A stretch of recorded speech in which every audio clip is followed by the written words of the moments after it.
사랑하시고 우리에게 복 주시는 좋으신 하나님께서 오늘 우리에게 주시는 말씀은 호세아 1장 10절에서 2장 1절 말씀까지입니다.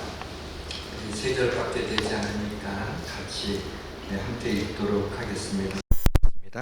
그러나 이스라엘 자손의 수가 바닷가의 모래같이 되어서 헤아릴 수도 없고 셀 수도 없을 것이며 전에 그들에게 이르기를 너희는 내 백성이 아니라 한 그곳에서 그들에게 이르기를 너희는 살아계신 하나님의 아들들이라 할 것이라. 이에 유다 자손과 이스라엘 자손이 함께 모여 한 우두머리를 세우고 그 땅에서부터 올라오리니 이스라엘의 날이 클 것임이라. 너희 형제에게는 암미라 하고 너희 자녀에게는 루하마라 하라. 아멘. 모든 색은 다 저마다의 고유한 아름다운 색깔을 가지고 있습니다. 제가 좋아하는 색깔은 아주 진한 색깔의 원색입니다. 우리를 향한 하나님의 사랑도 주홍빛 같은 그리스도의 피, 진한 색깔의 사랑입니다. 오늘 우리는 이해할 수도 측량할 수도 상상할 수도 감당할 수도 없는 무시무시한 우리에게 베푸시는 하나님의 사랑을 만나게 될 것입니다. 이 시간 이 하나님의 사랑이 우리 성도들의 피부를 뚫고 심줄을 지나 뼛속까지 스며들기를 주의 이름으로 축원합니다. 모든 것이 잘 될 것입니다. 호세아서는 피상적으로 읽으면 이해하기 힘든 말씀입니다. 그러나 호세아서 전체를 조망하면서 신학적 입장에서 보자면 가장 위대한 십자가의 사랑을 담고 있는 책입니다. 하나님은 호세아 선지자에게 고멜이라고 하는 창기, 그 매춘부에게 장가를 들라고 합니다. 뿐만 아니라 음란한 자식을 낳으라고 합니다. 그리고 그 자녀들의 이름을 지어주시는데 저주스러운 이름을 지어주십니다. 참 그것도 좀 이해가 되지를 않지만 그렇다고 즉각적으로 순종하는 이 호세아의 모습에서 이해가 안 되면 순종하기 힘들어하는 우리에게는 낯선 광경이 아닐 수가 없습니다. 호세아 선지자는 BC 755년에서 BC 710년까지 45년 동안 북왕국 이스라엘의 선지자로 사역했던 사람입니다. 아모스와 더불어서 동시대의 선지자인데 아모스 선지자들 흔히 공의의 선지자라고 부르고 호세아 선지자를 사랑의 선지자라고 부릅니다. 호세아서가 기록된 때는 북왕국 이스라엘이 BC 722년 아수르라고 성경에 나오는 그 아시리아에 의해서 멸망당하기 한 30여 년 전에 기록된 그와 같은 책입니다. 호세아가 활동할 때는 여로보암 2세 때였는데 이 시기는 정치적으로 안정이 되고 경제적으로 부유했던 그런 때입니다. 그런데 종교적으로 보게 되면은 하나님만 섬겨야 되는 이스라엘 백성들이 바알신 그 우상을 섬기는 그런 일들이 많이 있었어요. 하나님을 섬기지 않고 바알신을 섬긴 게 아니라 하나님도 섬기고 바알신도 풍요의 신인 바알신도 섬기는, 오늘날로 얘기하게 되면 물질을 섬기는 그와 같은 이 일들이 만연해 있던 종교적으로 영적 음행의 시기라고 볼 수가 있습니다. 호세아라고 하는 이름의 뜻은 여호와는 구원이시다라고 하는 뜻입니다. 그래서 이 호세아의 그 어원하고 같은 것이 뭐냐면 예수 그리고 여호수아, 이건 전부 다 구원이라는 뜻을 가지고 있는 어원이 같은 단어들입니다. 호세아 1장 2절부터 그 6절 말씀을 읽었는데 처음에는 하나님이 왜 이러실까 하고 좀 의아했습니다. 그러나 두 번, 세 번 계속 읽어가면서 이 말씀 속에 하나님이 분노가 그 이스라엘 백성들을 향한 하나님의 분노가 느껴졌습니다. 동시에 그 하나님의 분노 속에 이스라엘 백성들을 포기할 수 없다고 하는 이스라엘 백성들을 향한 하나님의 사랑이 묻어져 있는 것을 또 볼 수가 있습니다. 하나님은 어떤 분이냐면 당신의 아들을 아끼지 않고 우리를 위해서 내어줄 수 있는 분입니다. 무시무시한 분입니다. 그래서 우리에게 요구하시는 것도 만만하지 않습니다.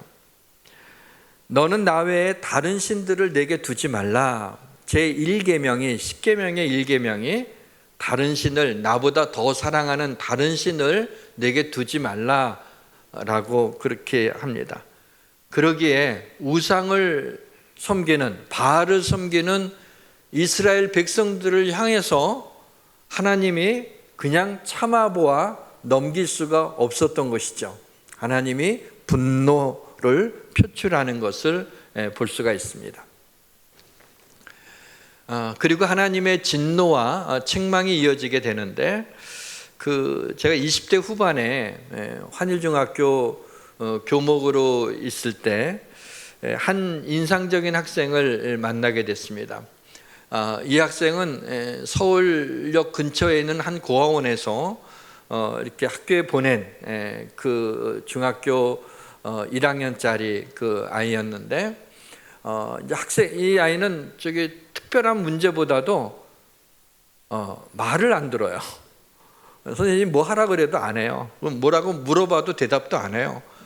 그냥 더 속 터지는 거예요. 차라리 어떤 행동을 하면 좋겠는데, 그래갖고 학생부장 담임선생님이 하다 못해서 학생부장 선생님한테 이제 넘긴 거야. 선생님 말 안 들으니까, 얘기를 안 하니까 안 해? 하고 막 때리고 그랬어요. 그때는 많이 때렸어요. 요즘엔 큰일 날이지만. 근데 뭐 이 아이가 얼마나 독한지 그렇게 맞으면서 소리도 안 내요. 그냥 이를 악물고 참는 거예요. 그러니까 학생부장이 더 못하고 저한테, 그때 제가 전도사였는데, 전도사님이 좀 얘 좀 어떻게 교화시키든지 선도시키든지 감화시키든지 좀 하십시오. 내가 이거 암만 이거 때려도 안 되니 어떡합니까? 저한테 왔는데 제 앞에서도 말을 안 하는 거예요.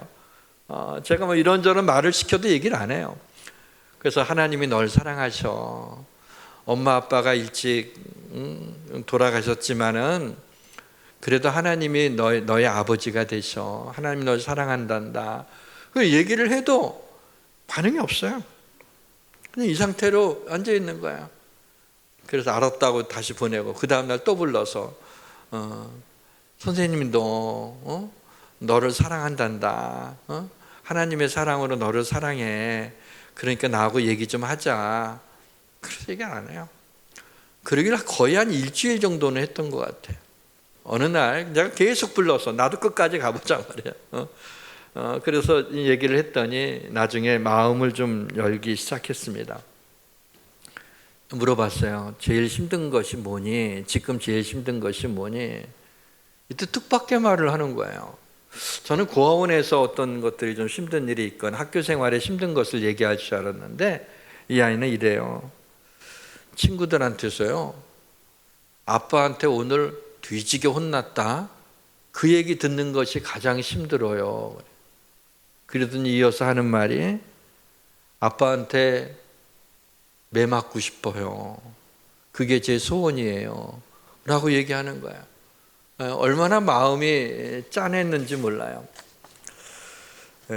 여러분 혹시 목침이라고 하는 것을 혹시 모르시는 분들이 있는지, 젊은 친구들 가운데는 목침을 좀 모를 수 있어요. 근데 목침은 나무로 만든 그 사각형으로 된 베개입니다. 물론 다른 형태의 목침이 있기는 해요. 저는 절대로 이 목침을 베봤는데 잠이 오질 않고 잠이 깨요. 이게 얼마나 딱딱하고 이게 아픈지. 못 자는데, 저희 아버지는 여름날에 이 목침을 베고 잘 주무셔요. 그래서 참 희한하다 이런 생각을 했어요. 목침의 그 딱딱함이 어쩌면 아버지의 거칠고 힘들었던 인생을 대변하고 있는 것 같다라는 생각을 했었습니다. 가끔 아버지가 저보고 목침 위로 올라가라고 하실 때가 있어요. 그날은 회초리로 종아리를 맞는 날입니다. 얼마나 아팠던지 저에게 있어서 이 목침은 공포였습니다. 목침에 올라가고 왜 그걸 또 글로 올라가라고 그러는지 모르겠어요. 그냥 때리시던지 목침에 올라가래요. 그러면 그게 그렇게 크지 않아요. 그냥 간신히 이렇게 올라가서 있을 정도예요. 균형 잡으면서 있어요. 바지를 올리라고 그래요. 바지를 올려요. 회초리를 때리는데 안 봐줘요. 얼마나 세게 때리는지. 정말 아버지 맞나? 뭐 이런 생각이 들 정도로 착착 때문에 여기에 이렇게 그게 부르툽니다. 예. 그래갖고 같은 자리에 맞으면 피도 나요. 너무 아픈 거예요. 봐주는 게 없어요. 맷대고 이렇게 때립니다. 뭔 잘못했는지는 생각이 나지 않는, 잘못했겠죠. 그렇게 때리고 나면은 때리시고 나서 그냥 나가버리셔요. 화났다 이거죠. 그러면 이제 어머니가 와서 아프지 하면서 제 종아리를 만져주시고 무슨 약 같은 거를 이렇게 발라주시면서 하신 말씀이 있질 않아요. 아버지가 네가 미워서가 아니라 잘 되라고 때리신 거야. 너를 사랑하기 때문에 때린 거야. 당신은 사랑하기 때문에 때린 거라는 말이 이해가 안 됐어요. 사랑하는데 왜 아프게 해? 근데 사랑하기 때문에 때린 거야. 근데 지금은 뭐 충분히 이해가 됩니다.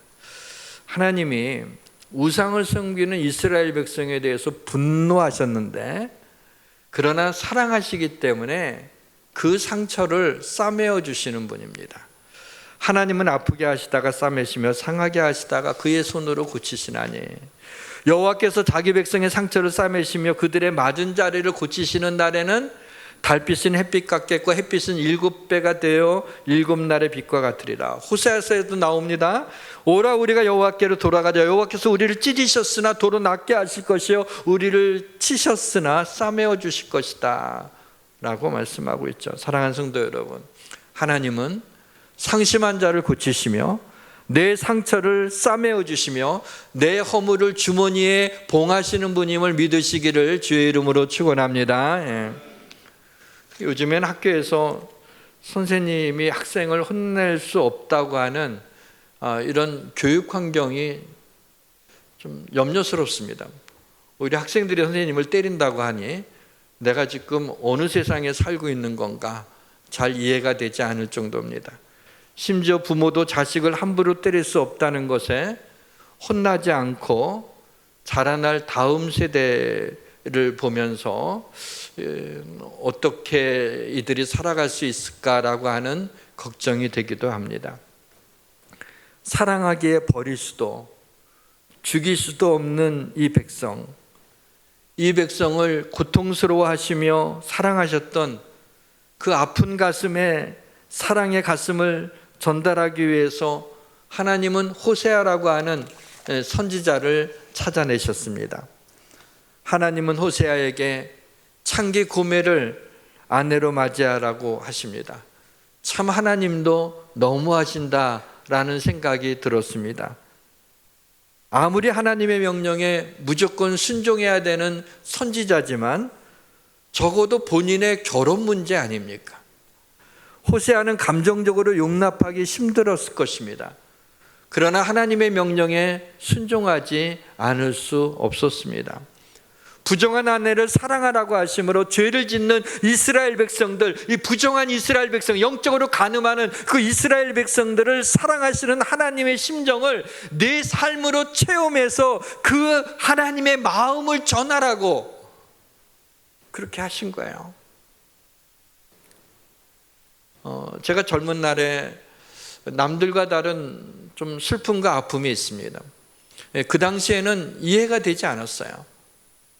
나는 왜 그럴까 이런 생각이 들었는데 지금 와서 돌이켜보게 되면은 그래서 눈물 흘린 자의 아픔을 느낄 수 있게 하기 위해서 그 슬픈 자의 슬픔이 느끼면서 하나님의 말씀을 전하라고 그렇게 하시기 위해서 하신 거다라는 그런 이제야 그 하나님의 뜻을 알 수가 있습니다. 지어주신 자녀의 이름들도 충격적입니다. 여호와께서 호세아에게 이르실 때 그의 이름을 이스라엘이라 하라. 조금 후에 내가 이스라엘의 피를 예후의 집에 갚으며 이스라엘 족속의 나라를 폐할 것입니다. 자, 첫째 아들의 이름을 이스라엘이라 하는데 이스라엘은 원래 지명입니다. 사마리아와 갈릴리 사이에 있는 비옥한 땅이 원래 이스라엘이었어요. 그래서 아합 왕이 그곳에 있었는데 이 아합 왕은 이스라엘의 악한 왕이었어요. 가장 악한 왕이 아합 왕이었어요. 아합 왕과 이세벨을 잘 알죠.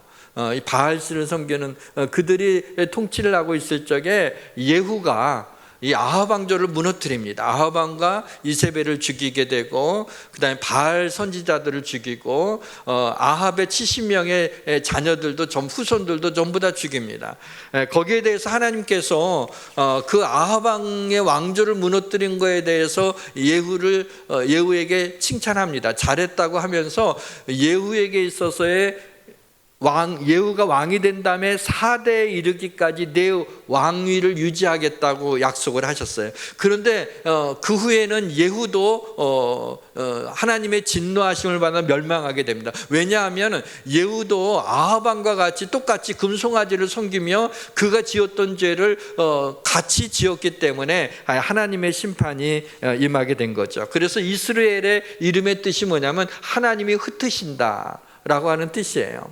하나님이 흩으시는 심판이에요. 실제로 이후로부터 BC 722년에 아수르라고 나오는 아시리아죠. 그 아수르에 의해서 북왕국 이스라엘이 흩어지게 됩니다. 멸망을 당하게 되는. 그러니까 그 아들의 이름을 통해서 하나님이 경고하셨는데 이스라엘 백성들이 그 경고를 듣지 않아 결국에는 멸망하고 말게 된 것이죠. 둘째 딸의 이름은 로루하마입니다. 로루하마, 긍휼을 받지 못한 자라고 하는 뜻이에요. 고멜이 또 임신하여 딸을 낳으며 여호와께서 호세아에게 이르실 때 그의 이름을 로루하마라 하라. 내가 다시는 이스라엘 족속을 긍휼히 여겨 용서하지 않을 것임이라 그랬어요. 또 셋째 아들의 이름도 로암미 그랬어요. 내 백성이 아니다라는 뜻이에요. 고멜이 로루하마를 젖된 후에 또 임신하여 아들을 낳는데 여호와께서 이르실 때 그의 이름을 로암미라 하라. 너희는 내 백성이 아니요 나는 너희 하나님이 되지 않을 것임이라. 세상에 자녀의 이름을 이렇게 짓는 사람이에요. 아니 하나님이 지어주신 거예요. 어떻게 이렇게 축복된 이름이 아니라 이렇게 저주스러운 이름을 지어줄 수 있단 말입니다. 아니 하나님이 큰아들을 부를 때마다 하나님이 흩으신다, 너를 심판할 거다 그러면서 불렀어요. 하나님의 심판을 언제나 생각나게 하신 거예요. 또 둘째 딸을 부를 때에도 이 긍휼을 받지 못한 자, 사랑을 받지 못한 이 딸아 일로 와라 말이야. 그렇게 부른 거예요. 심지어는 마지막 막내 아들에 대해서는 너는 내 백성이 아니라, 넌 내 자식이 아니라 그런 얘기예요. 너는 나한테 아무것도 아니다. 그렇게 어떻게 이럴 수가 있단 말입니까? 이것은 이스라엘 백성들을 향한 하나님의 진노를 이야기하고 있는 거예요. 그러나 이 이야기의 결론은 하나님의 진노를 말하려는 것이 아니라 하나님의 사랑을 말하려는 것입니다. 하나님의 치열하고 포기할 수 없는 사랑을 하나님이 이렇게 아주 날카롭게 대비시키면서 우리에게 말씀해 주고 있는 것이에요. 새 아이의 이름을 저주스러운 이름으로 지으라고 하셨지만 여기에 놀라운 반전이 숨어 있어요. 왜냐하면 9절까지 그렇게 하나님의 진노가 나와요. 하나님이 저주스러운 일이 나와요. 그런데 10절에 이르러서 그러나라고 하면서 그 상황을 반전시키는 그 이야기가 나오죠. 그러나의 축복이 나오게 되는 거예요. 그러나 이스라엘 자손의 수가 바닷가의 모래같이 되어서 헤아릴 수도 없고 셀 수도 없을 것이며 전에 그들에게 이르기를 너희는 내 백성이라 한 그곳에서 그들에게 이르기를 너희는 살아계신 하나님의 아들들이라 할 것이라. 내 백성이 아니라고 했는데 바로 그곳에서 너는 살아계신 하나님의 아들들이라고 갑자기 축복하는 거예요. 이스라엘 자손의 수가 바닷가의 모래같이 되고 헤아릴 수 없고 셀 수도 없을 정도라고 하는 건 하나님이 아브라함에게 하신 그 축복을 생각나게 하지 않습니까? 긍휼히 여기지 않겠다고 했는데 밑도 끝도 없이 갑자기 그러나로 반전시키더니 이제는 긍휼히 여기겠다라고 얘기합니다. 내 백성이 아니라고 한 그곳에서 갑자기 너희는 살아계신 하나님의 아들이라라고 그렇게 말할 것이라는 거예요. 아무런 상황의 변화가 없었는데도 말입니다. 갑자기 이런 일이 일어나요. 오늘 설교 제목을 사실은 갑자기라고 하려고 그랬어요. 근데 갑자기 하게 되면 여러분들 이게 뭔 설교 제목인가 놀랄까 봐 좀 은혜롭게 그러나의 축복으로 오늘 제목을 삼은 거예요. 자, 그러나의 축복이 선언된 이유가 뭘까요? 여기 한 가지 중요한 이유가 있어요. 11절에 보면 그 다음 절에 눈에 띄는 그 이유가 나오죠. 이에 유다 자손과 이스라엘 자손이 함께 모여 한 우두머리를 세우고 그 땅에서부터 올라오리니 이스라엘의 날이 클 것이며, 우두머리가 등장하면서 이스라엘의 날이 클 거다라고 하는 축복으로 바뀌게 돼요. 우두머리가 누군가요?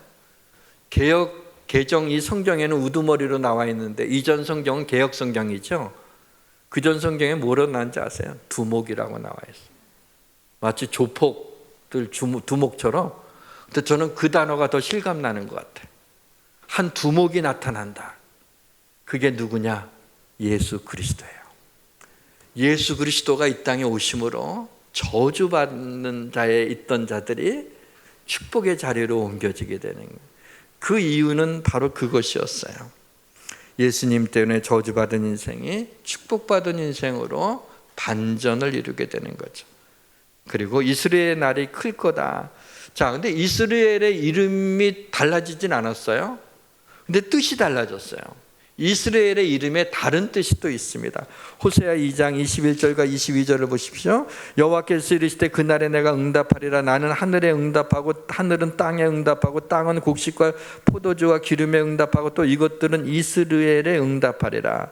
거기 이스라엘하고 일자가 이렇게 옆에 써 있고 밑에 관주, 밑에 하단에 보게 되면 심으심이라고 써 있죠. 좋은 성경책은 그렇게 되어 있어요.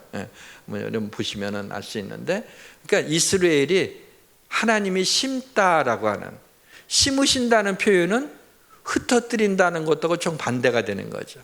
그러니까 이스라엘이라는 이름은 두 가지 중의적인 의미가 있는 거예요. 흩으신다는 의미도 있었지만 심으신다는 의미가 있어요. 이제는 이스라엘의 이름 자체는 안 바뀌었지만 뜻이, 의미가 바뀌게 된 것이죠. 호세아서 2장 23절에 내가 나를 위하여 그를 이 땅에 심고 이스라엘을 심겠다는 거예요. 자, 그리고 원래 이름이 둘째 딸이 루함이었잖아요. 궁일이 여기지 않겠다. 근데 이번에는 2장 1절에 보니까는 그 딸의 이름을 뭐라고요? 암미라고 하고, 그 다음에 아들의 이름, 막내 아들의 이름을 루하마라고 나옵니다. 그 전에는 루하마였어요. 로자가 떨어졌죠. 로는 아니다라고 하는 뜻의 부정접도가 루예요. 그러니까 하나님의 은혜로 말미암아 로자가 떼어지게 된 거예요. 로암미 내 백성이 아니다 해서 암미 내 백성이다 라고 나오는 거예요. 루하마 궁유를 받지 못한 자였어요. 근데 루하마 로자가 떨어짐으로 궁유를 받은 자가 된 거예요.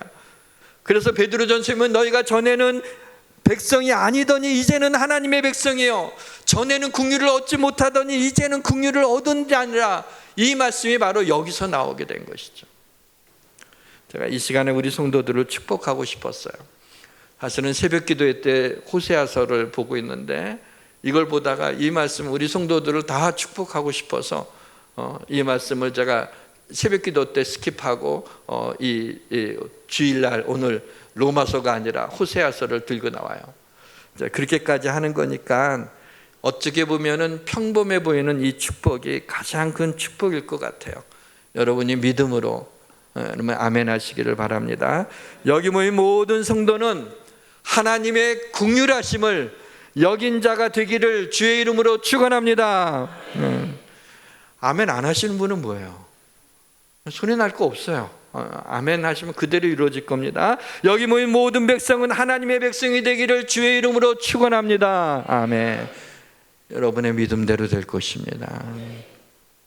이 축복은 이어서 말씀드린 수수께끼 같은 상황을 이해하는데 중요한 단서가 됩니다. 호세아 2장 13절에는 하나님의 무서운 진노가 나와요. 그런데 바로 그 다음 절에는요, 하나님의 사랑이 묻어나오는 것을 볼 수가 있습니다.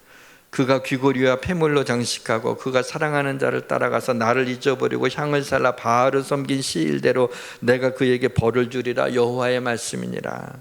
근데 바로 그 다음 절에 분명히 하나님이 바알을 섬긴 그 날수를 계산해서 그만큼 너를 벌 주겠다 그랬어요. 근데 그 다음 절에 14절과 15절에 이릅니다. 그러므로 보라, 내가 그를 타일러 거친 들로 데리고 가서 말로 위로하고 거기서 비로소 그의 포도원을 그에게 주고 아골골짜기로 소망의 문을 삼아주리니. 분명히 하나님이 심판하겠다고, 네가 우상을, 내가 그토록 싫어하는 나 외에는 다른 신을 내게 두지 말라 그랬는데 우상을 섬기고 있어. 바알신을 섬기고 있어. 하나님을 떠난 것도 아니고 하나님도 섬기고 바알도 섬기고, 하나님이 거기에 대해서 내가 벌을 주겠다 그러는데 갑자기 하나님의 안면을 바꾸시는 거예요. 그러면서 하나님 뭐라 그러면 너를 거친 들로 데리고 나와서 말로 위로하겠다 그랬어요. 포도원을 주겠다 그랬어요. 내가 아골골짜기로 걸어가지만 그것을 소망의 문으로 삼겠다고 얘기하신 거예요. 도대체 무엇입니까? 바로 이와 같이 죄 가운데 빠져서 하나님이 싫어하는 죄를 짓고 하나님이 원치 않는 그런 죄를 지음으로 인하여 하나님의 심판으로 그 어두운 가운데 하나님이 거친 들로 광야로 데려갔어요. 그리고 하나님이 위로하세요. 어떻게 보게 되면 좀 거친 들에서 거친 하나님의 손길이에요. 러브예요. 거친 하나님의 사랑이에요. 그러나 그렇게 함으로 인해서 이스라엘 백성들을 좀 거칠게 다루지만은 하나님이 돌아오게 하시는 거예요. 그리고 포도원을 주겠다는 거예요. 그리고 네가 걸어가는 이 곤고한 아골골짜기, 이 사망의 골짜기를 지나가고 있는 그 가운데 아골골짜기를 지나서 소망의 문이 생기는 것이 아니라 그 골짜기를 지나가고 있는 가운데서도 소망의 문을 내 앞에 주겠다고 하나님이 약속하고 있는 거예요. 진노가 왜 갑자기 축복으로 바뀌게 됐는지 그 이유를 설명하지 않습니다.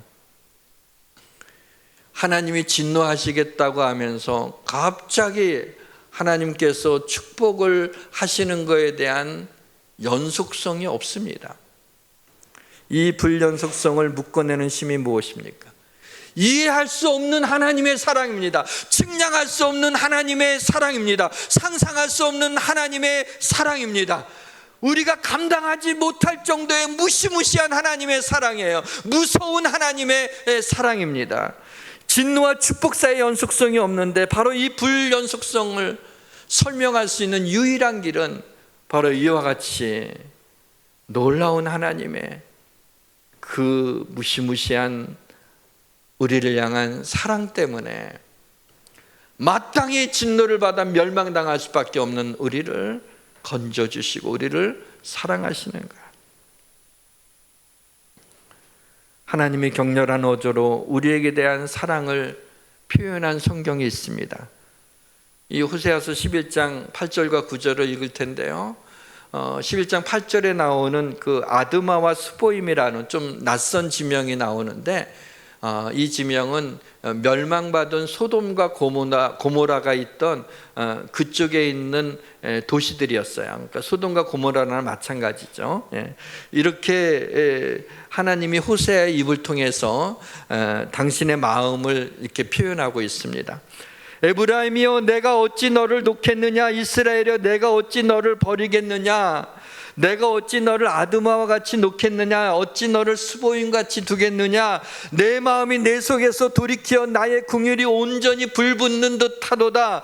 내가 나의 맹렬한 진노를 나타내지 아니하면 내가 다시는 에브라임을 멸하지 아니하리. 이는 내가 하나님이여 사람이 아님이라. 내 가운데 있는 거룩한 인 진노함으로 내게 임하지 아니하리라 그랬어요. 저는 이 말씀을 보면서요 마음이 뜨거워졌어요. 하나님이 우리를 긍휼히 여기는 게 내 마음에서 불붙는 것 같다는 거예요. 하나님이 얼마나 우리를 사랑하면 이 죄인된 인간인 우리를 사랑하는데 불붙는 것 같아서 견디지 못할 정도라고. 그리고 내가 다시는 너희에게 맹렬한 진노를 퍼부지 않을 거라고 그렇게 얘기하시면서 심지어는 하나님이 내가 하나님이요 사람이 아님이라, 이런 얘기까지 하나님이 하셨단 말이죠. 전 충격이었어요. 목사로서 하나님이 내가 하나님이지 내가 사람이 아니다라고 그렇게 말하신 적이 없었단 말이죠. 사람이라면 진노했다가 아무 이유 없이 축복할 수는 없어요. 막 진노하고 막 저주했다가 갑자기 축복하면 정신병자예요. 저주를 멈출 수 있을지는 몰라도 어떻게 축복할 수가 있겠어요? 그래서 하나님이 나는 하나님이지 사람이 아니라 그럴 수 있다는 거예요. 하나님은 그렇게 얘기하심으로 진노에서 축복으로 바뀐 이유를 내가 하나님이기 때문이다라고는 알쏭달쏭한 말씀을 해주신 거예요. 근데 그 이유는 사실 알쏭달쏭하지 않아요. 너무 명확합니다. 왜요? 진노에서 사랑으로 옮겨진 거에는 하나님이 나를 사랑하시기 때문이에요. 왜 나를 사랑하시느냐라는 질문에는 하나님의 자녀이기 때문에 그래. 당신의 형상대로 지음받은 하나님의 자녀이기 때문에 우리가 어떤 상태에 있든지, 지금 내가 어떤 사망의 골짜기를 지나가고 있고 하나님의 뜻을 저버리고 산다 할지라도, 그렇다고 하나님이 우리를 미워하는 게 아니라, 하나님이 진노하시지만 우리에게 벌을 주실 수 있지만, 악을 골짜기를 걸어가게 하실 수 있지만, 우리를 소망의 문으로 불러들어서 우리를 다시 축복의 자리로 옮겨주셔요. 왜요? 하나님의 자녀니까. 왜 날 하나님의 자녀로 삼아주셨느냐라고 하는 질문에는 마땅히 할 말이 없어요. 그냥 그것은 내가 다른 사람보다 무엇이 좀 나아서가 아니에요. 좀 더 내가 다른 사람보다 거룩해서가 아니에요. 선해서가 아니에요. 똑똑해서가 아니에요. 집안이 몇 대째 믿는 집안, 그것 아무 소용이 없는 거예요. 이유가 없어요. 그냥 하나 알 수가 없어요. 그래서 생각난 것이, 내가 하나님의 자녀가 되었다는 이 은혜를 입은 거는 하나님의 은혜를 입어서 내가 알게 된 것이지, 내가 하나님의 은혜에 대한 이해력이 뛰어나서가 아니구나. 하나님의 은혜를 다른 사람들은 암만 얘기해도 못 알았는데 나는 하나님의 은혜에 대한 이해력이 뛰어나, 탁월해. 그래서 하나님의 은혜를 알게 된 게 아니라는 거예요. 그냥 하나님의 은혜를 입은 것뿐이에요. 그래서 하나님의 은혜를 깨달은 것뿐이에요. 나 같은 죄인이 이 자리에 앉아 있다고 하는 거는 그냥 하나님의 은혜를 입은 거예요.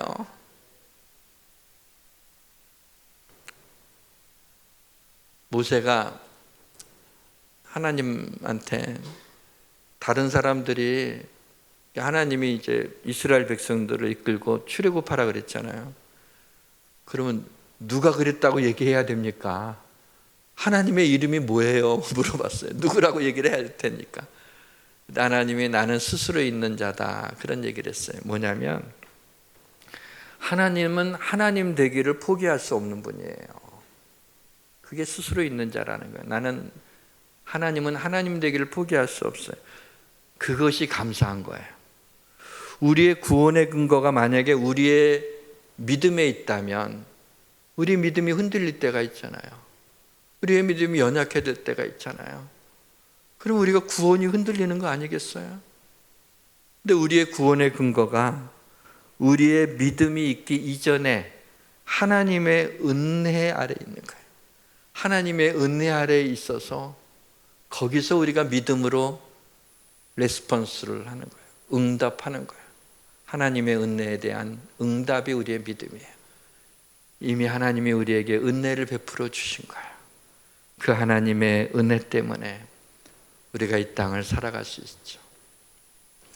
우리에게 있어서 왜 하나님이 나 같은 죄인을 사랑하시는지, 내가 잘 숨기고 있지만은, 아주 거룩한 척 이렇게 단에 서서 하고 있지만은, 얼마나 내 속에 추악한, 얼마나 하나님 앞에 부끄러운 그런 모습이 있는데, 그럼에도 불구하고 하나님이 버리지 아니하시고 하나님이 사용하시는 것은 하나님의 전적인 은혜, 그 은혜로 인하여 우리가 이해할 수 없는, 아니 무시무시한 그 하나님의 사랑으로 인해서 무시무시한 죄악에서 건짐받은 우리들이 그 은혜로 이 땅을 살아낼 수 있음이 얼마나 놀라운 축복인지요. 하나님의 은혜가 여러분들과 함께 하시기를 주의 이름으로 축원합니다. 주 나의 모습 보내 찬양합시다.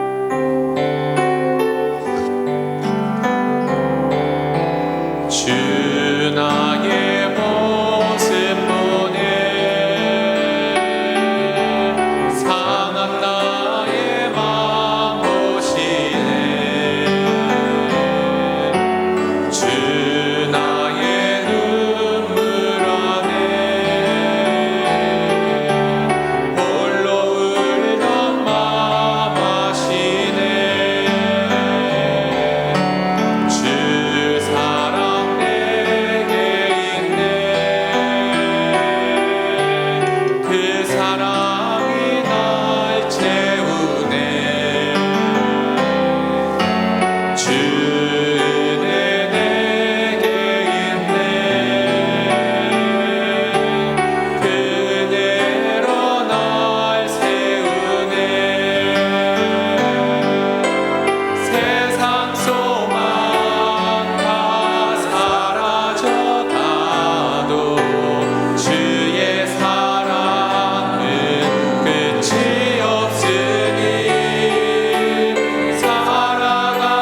모든 것이 주 은혜임을 우리는 믿습니다.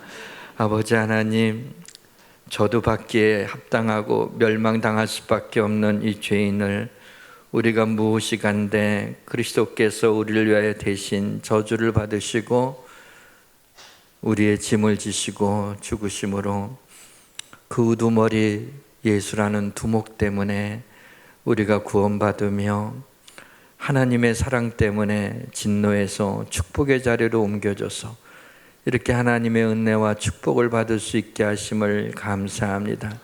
하나님 마음 속상하게 하지 않고 하나님을 기쁘시게 하며 살아가는 우리 예수양교회 성도들 되게 하여 주옵소서.